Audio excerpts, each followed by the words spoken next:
Okay,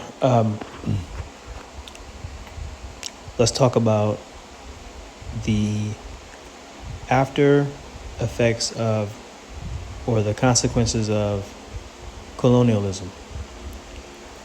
Okay, so the system, as we know, works very simply. In recent history, you have a other nations, faraway nations, who were actually coming out of what's called a dark age or dark ages, and they did not have any resources in Europe.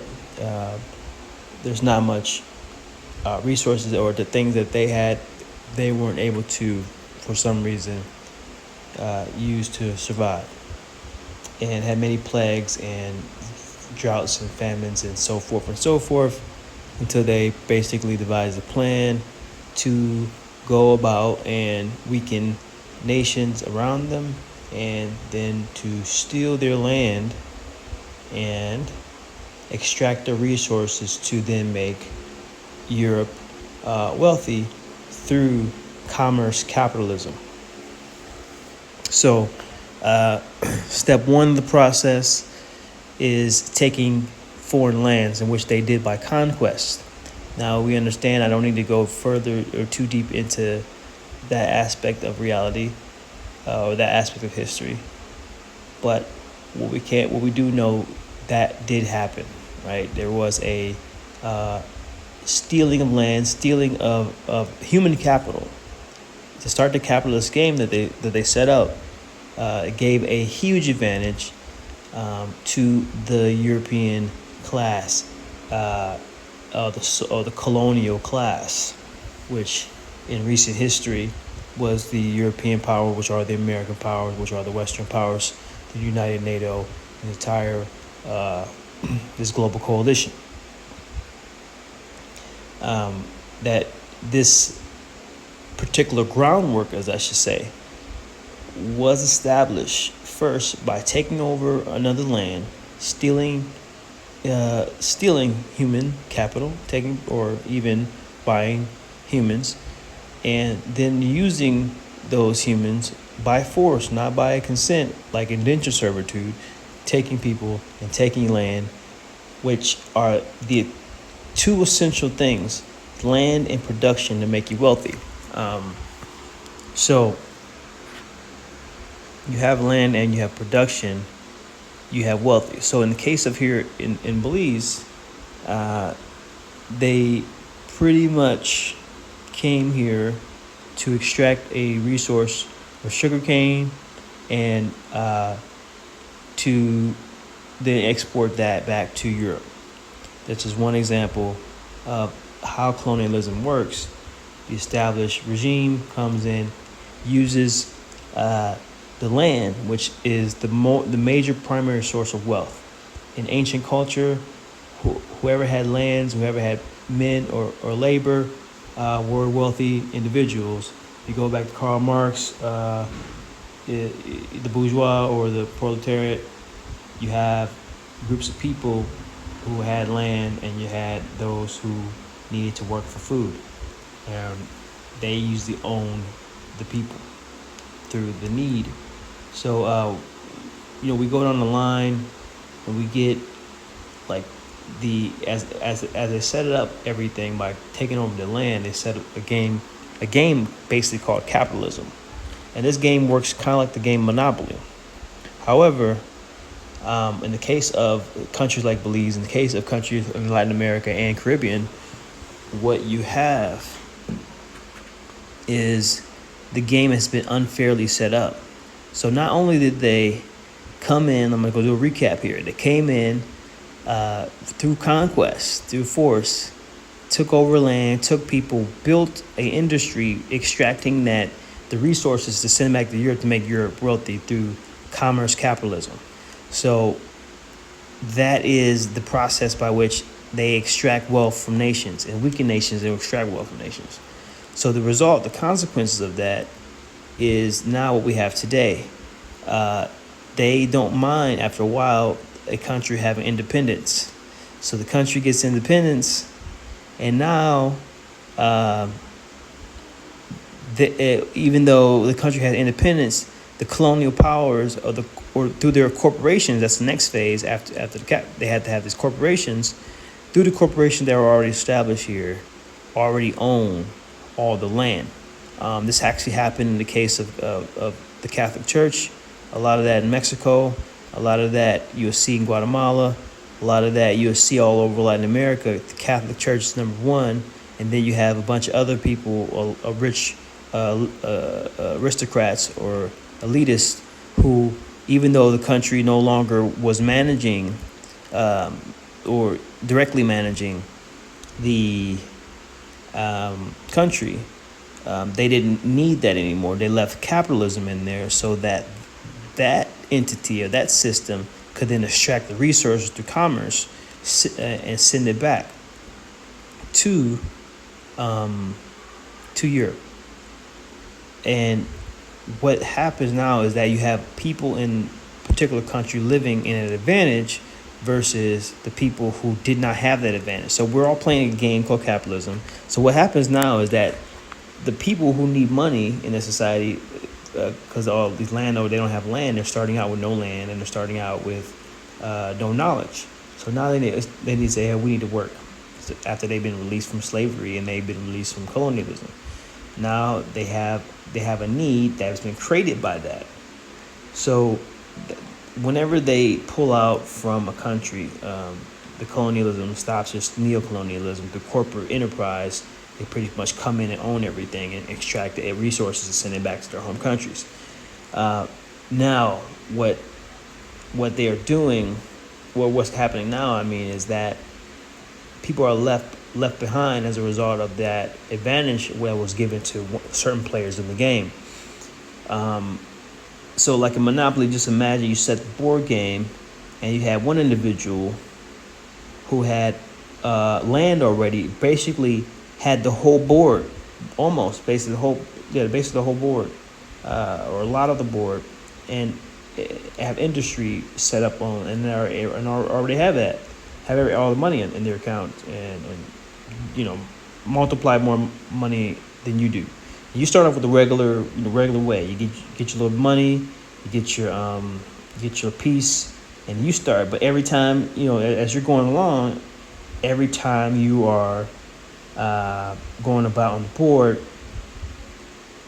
what happens is you have to pay more money, and over time, you can't really save as much money because you're starting at a disadvantage, starting the game at a disadvantage. You're playing against people who already been playing for hundreds of years before your family or your generation really got a chance to play. You had to, for example, go through a system to get education, and then you get a job, and you got from that area you got to work your way up, which is a long and arduous journey, a pathway up to wealth. So you have the extreme disadvantage, and that analogy about the board game, I did hear a long time ago on a documentary. I cannot remember for the life of me where I heard that, but I do have to give credit to that analogy being a documentary about I think it had to do with Manhattan. I gotta look that up. I'll look it up later. But we are playing a game called capitalism. If people are aware of that, they can play it, and people love money. I have no problem with that. I have no problem with capitalism. I have a problem with how capitalism has been set up. It's been set up at a disadvantage, and everyone knows that. But no one wants to try to fix or correct these issues. So not only are people left at a disadvantage, they also weren't told entirely through the kind of keeping back of knowledge all the rules of the game. Even the rules that actually help them make them richer. They weren't given, like when you go to school, you aren't giving the type of knowledge. You're not given the type of knowledge that you need to enter the financial markets and be successful. You're not taught complex investment models and tools to be able to create generational wealth. You're taught how to basically follow instructions so you can get a job and then make money, and then get a little savings account and retire some 30 years later. That's a totally different mindset that is now then a result. You actually have to fight through, but the higher class, the elites, usually already had education in their families and had access through their own capital to be able to send their children off to the most prestigious schools to learn the best and be at a place where they can actually learn and actually take on that knowledge and keep continued on to family out throughout generations, while others don't have access to it unless they actually figure out that, hey, let me get to that place where I can learn, which is the next problem that's a result of this game. As I go through the 12 dimensions of consciousness, there is one dimension of consciousness which is called the survival dimension of consciousness, which Maslow hierarchy of needs talks about.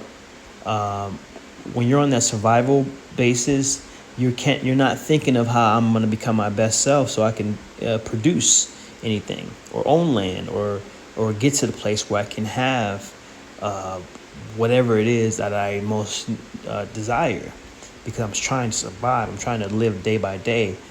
Just today, out walking or sitting actually at the park, a gentleman came to me, asked for money, and I happened to have an orange in my hand, and he basically rubbed his stomach, and I said, hey, here's the orange. It's the poverty is a result of the people not having knowledge, not having land, any knowledge of how to play the game the right way, what's important on how to play the game, and having any resources are in survival mode when they don't have a lack of resources and lack of knowledge how to get the resources. And they're playing against an enormous disadvantage against the people who own the land. So here is what the point I want to really drive home here in this quick talk is that with colonialism, it leaves people in that dire position after they pull out. They leave their corporate enterprises here. They continue to extract the resources. You have a bunch of natural resources here in countries like, for example, where I am, Belize. You have a lot of natural resources. However, the people don't have access to those resources to be able to even compete against those who have already had the advantage of the game. You see what I mean? So you have natural stuff that grows up the ground, natural sugarcane, natural things that grow here that they don't have access to because they don't own the land to be able to cultivate it themselves. In some cases, like in Africa, in some cases, they take the resources, the colonial power, take the resource through the corporate enterprises, send those resources back, package it up, and sell it back to the people they took the resources and charge them and actually import fees and export. It's insanity. It's literal insanity what we have set up. It's all based on giving power and wealth to one group of people over another, which is totally unfair. So we've come to a state of consciousness where we can realize when and where things are unfair, and what we can see clearly throughout history here is that an unfair system has been set up that has displaced people now. As I talk about the migrant crisis and things like that, people are displaced. They have nowhere to go because they don't have land, they don't have food. They don't have food that grows up the land, or access to knowledge on how to cultivate the stuff. So what we have now is a crisis in knowledge and access to fundamental things like land, which gives shelter, which gives shelter, and it gives ability for people to have upward mobility from there, which I'll call the optional economy, what I'll talk about later. So there's a quick talk about where we are now as a result of what happens after colonial power leaves in a disadvantage. And that also happens to slavery, those enslaved. It also happens the same way, but just on a micro, or what we call it's a bubble within it's a bubble within a society. A bubble is created through a complex means of overtaking a people and not giving them knowledge on how to operate in the society. That creates forget the word, insular poverty. A gentleman by the name of Galbraith wrote this, but it creates the same type of effect when you just let people go that were enslaved. It creates the same type of effect in the mind. It just happens in the individual, and what happens is that individual or groups of people are left in conditions because they don't have they were kind of let free without land and without knowledge of how to take care of themselves from the land, grow their own corn, they weren't given that, and then they built these cities and caused a lot of people to have to go into cold places to work in what's called industrialism, which I'll talk about later, and how industrialism was another aspect that gave power and wealth and to the European forces, and left, even after all this liberty, all this fights for freedom, all this integration, everything, you still have inequalities simply because people don't have access to the necessary things they need to live and survive. That's it. You give people what they need: food, clothes, shelter, and land. That's it. Everyone has at least a fair chance to move up the ladder to be able to be in a place where they can create. Which you talk about going up the chain of evolution, you become your higher self. You become self-actualized when you get to a place of creation where you can make things and enter the game in a way. If we're playing a game of commerce like the Wealth of the Nation, Adam Smith, want to play, you got to really give a fair advantage here to people that are living in poverty, who are just as creative as people who have wealth right now. There can be people living in the Caribbean who could create things like Apple, their own computers, their own technology, if given a fair playing field to be able to think higher, as opposed to being in a state of survival, as it will. So that's the end of this talk about the effects of colonialism, and briefly, the effects of leaving people away from slavery.